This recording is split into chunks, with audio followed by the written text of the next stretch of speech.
things they do pretty well at, and if they don't do well at, they are just great at converting to consolidate for it. Defense was a key part of Collingwood's game.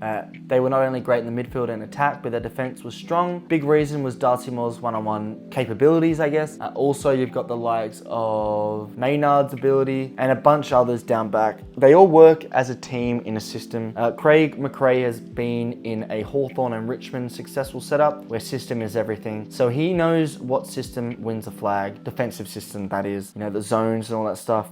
But really interestingly, Collingwood are third, actually they are equal dead last, because Sydney, Geelong and Collingwood all have dead last the same amount for defensive one-on-ones. They are dead last, that means one, which means that is something to improve on. So what that also might mean is they just are never really in that position to be in a one-on-one contest. Tackles is an important stat. Collingwood do well in tackles. Most good teams are good in tackles. You'll see apart from Fremantle here and the Dogs, everyone else made the 8. Oh, and Adelaide actually. But more or less, they're really good teams here. But at tackles, they're really good at. They're above AFL average. Interestingly, Brisbane are dead last in tackles. So it's not important for a game style, but it explains you that Collingwood are a ruthless team physically. Tackles inside 50. Now, they might have a lot of tackles, Collingwood, but they don't have a lot of tackles in the inside 50. Why is that? Well, that is likely because their game style isn't so much bomb it on the boot, get the ball to the ground. You know, big forwards get the ball to the ground, and the crummers get the ground ball.